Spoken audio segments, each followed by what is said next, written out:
Let me ask you something. Have you ever worried about running out of money in retirement? Most people have. But there's another problem I see almost as often, and almost nobody talks about it. It's the opposite problem. Retiring with more than enough and still not being able to bring yourself to spend it. If you spend decades being a careful saver, this might be you. And if it is, you're not alone. Some of the most disciplined savers I work with end up being the most afraid to spend what they have built. This fear has a real cost, more than you might realize. Today, I want to walk you through 3 things. Why this happens, why it's actually costing you, and 4 simple shifts that could give you the retirement confidence to enjoy what you worked so hard to build. If we haven't met before, my name is Sunok Jin. I'm a certified financial planner. I lead a team of advisors who serve pre-retirees and business owners across the country. Today, I'm going to take a closer look at something I call the saver's paradox. If you actually want to enjoy the retirement you've worked toward, this might be the most important conversation you'll have with yourself this year. So let's get into it. Here's what I want to talk about. Maybe you've done everything right. Decades of saving, investing through every market, living below your means. But now you're retired or close to it. And even though you have more than enough set aside, you can't quite bring yourself to spend it. If that sounds like you, I want you to know I see this all the time. I have worked with people in their late 60s and 70s with over $1 million saved. They hesitate to book a nicer hotel room. Some of them could easily spend twice as much without feeling the pinch.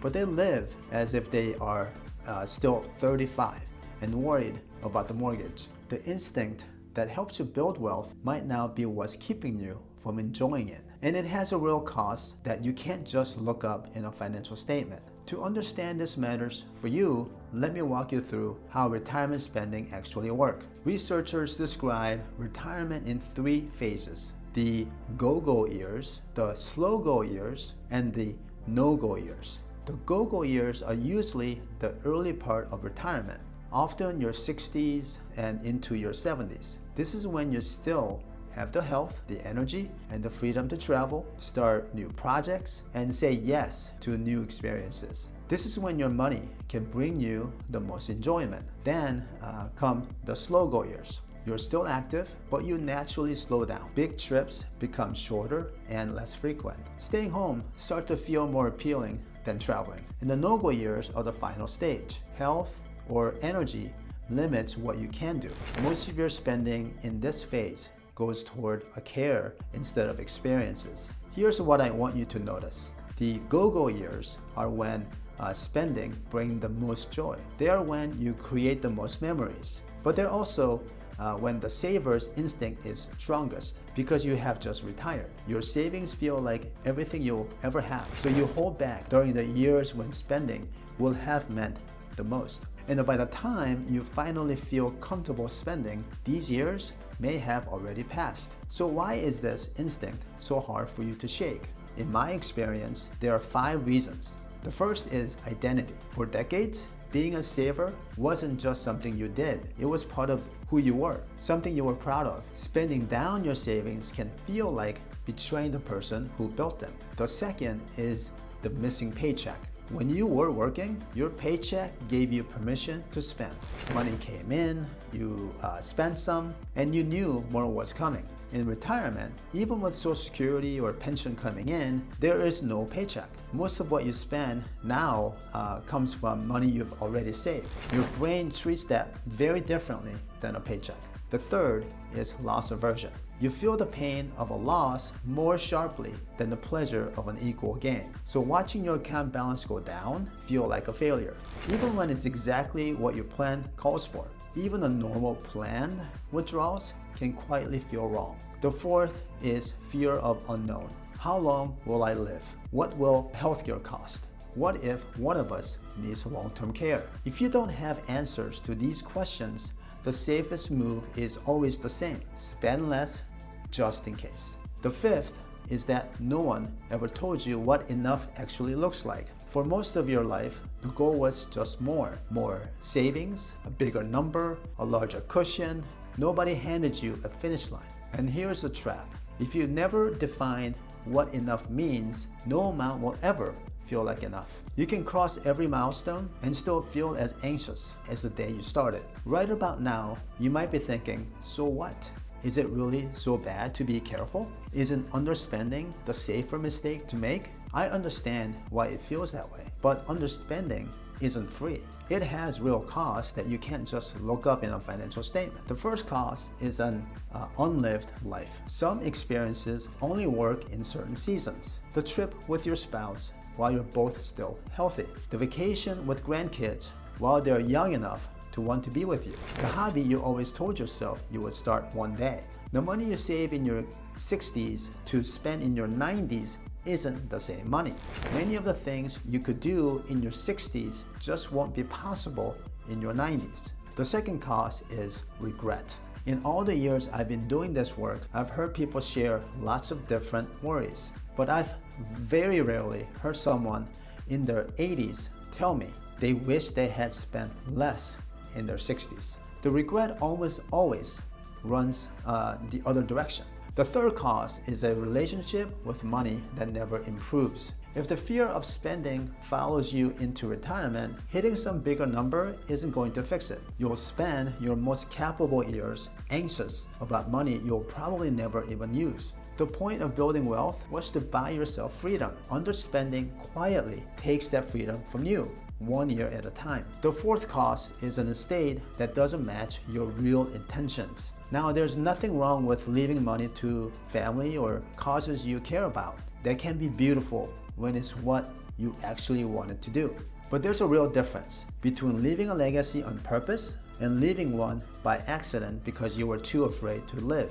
Once you see the full picture, you might find you would rather give some of it while you're alive to see the impact yourself, to share experiences with people you love, instead of leaving a larger sum to your kids who might be near retirement themselves by the time they receive it. A quick note before we keep going. If anything I've said so far has you wondering whether you might be holding back more than you need, I built a free retirement confidence assessment for exactly that reason. It takes about 7 minutes, and at the end, you'll get a clear picture of where your plan is strong and where it has gaps. The link is in the description below. Now let's keep going. Let me walk you through a hypothetical example that might feel familiar. Imagine a couple in their early 70s, both retired, both in good health. They spent their entire careers as careful savers. No debt, no mortgage. They have more than enough set aside to fund the life they want with room to spare. But every time the topic of spending comes up, the conversation goes the same way. Can we really afford to help with grandkids' tuition? Can we finally take the trip we've talked about for 20 years? One of them lights up describing the trip, and the other says, maybe we should wait, see how the market does first. They're not struggling. They have small fortune saved, but emotionally they live as if the money could disappear at any moment. Does that sound familiar? Now imagine they sit down with someone and actually stress test their plan. A long life for both of them, a serious market downturn early in retirement, rising healthcare costs, even extended long-term care for one of them. In every scenario, the answer is the same. They're fine. Not just fine, they have a large surplus. Money that's likely to outlive them no matter what. And the real risk in their plan isn't spending too much. The real risk is reaching the end of a wonderful life without ever taking the trip. That's the moment of relief, but most savers never get to. The moment when someone shows them in plain numbers that you're going to be okay, that they have permission. If you ever wonder whether you're that couple, you're not alone. So how do you make that shift from a lifetime of saving to spending with real confidence without going to the other extreme and becoming careless? In my work, it comes down to 4 shifts. The first shift is to give yourself a paycheck again. One of the biggest reasons you might freeze when you retire is that paycheck disappears. And along with the paycheck, the feeling of permission to spend disappears too. So we recreate it. You set up a structure that sends you a regular amount on a schedule. When money arrives, like a paycheck, your brain relaxes. It stops feeling like you're raiding your savings. You're simply spending this month's income the way you always have. The second shift is to define your enough. You can't feel confident spending if you've never decided what the money is for or how much you actually need. So we get specific. What does your ideal year actually cost? What are your essential expenses, the ones that have to be covered no matter what? And what are the extras? Travel, joy, generosity. When you can see clearly what your life costs and you know your plan supports it, that vague fear stops controlling your decisions. Enough stops being a number that keeps changing on you. It becomes a real, defined number you can actually plan around. This is the same two-number framework I covered in a recent video. Your income floor for essentials, your flexibility budget for everything else. Once you know both numbers, you finally have a real answer to that question. What enough actually means for you. Third shift is to build clear rules in advance, so you know exactly what to do if the things go wrong. Most people try to manage the fear of running out by holding on tighter and spending less. Year after year, that approach is exhausting and it doesn't actually solve anything. A better way to decide ahead of time what you would do if the market drops or life took an unexpected turn. When you already have a plan for the difficult times, you don't have to worry about them every day. You can spend within your plan because you trust it to work. Confidence doesn't come from hoping nothing ever goes wrong. It comes from knowing you are ready if it does. I introduced this idea in our recent video on the 5 behaviors that separate confident retirees from anxious ones. And we're going to go deeper on a specific playbook in an upcoming video. The specific actions you would take at a 15%, 25%, and 35% drop. Once those actions exist on paper, the daily worry about markets gets a lot smaller.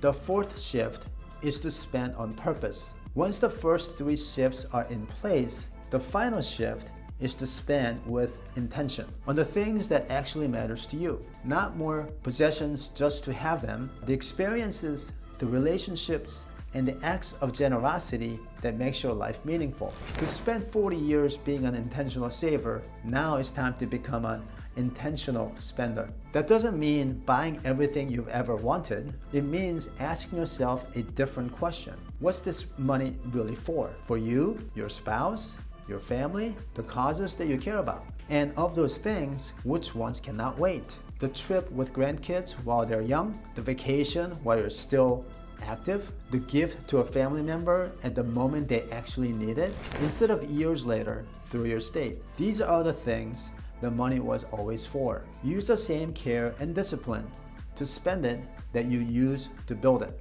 Let me bring it all together for you. The saver's paradox is the pattern I see in disciplined savers like you. The instinct that builds your wealth is the same instinct can keep you from enjoying it. 5 reasons this happens. Identity, the missing paycheck, loss aversion, fear of the unknown, and never defining enough.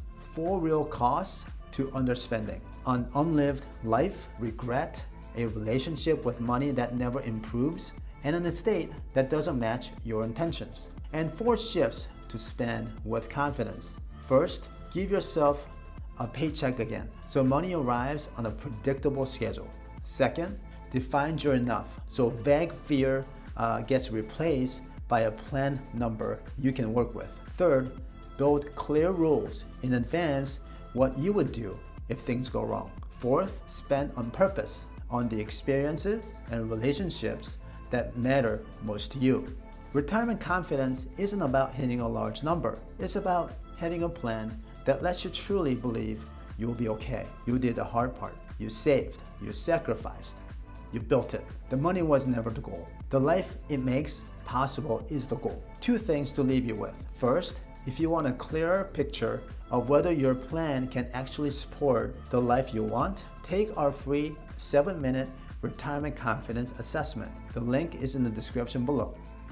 Second, when you're ready to sit down and stress test your own plan, the link to schedule a complimentary planning conversation is also there. We can model your situation in detail, just like I described earlier, and help you see what your plan could actually support. Whether you reach out today or 2 years from now, the work you do on defining what enough means for you is the foundation. Thank you for watching. I'll see you in the next video.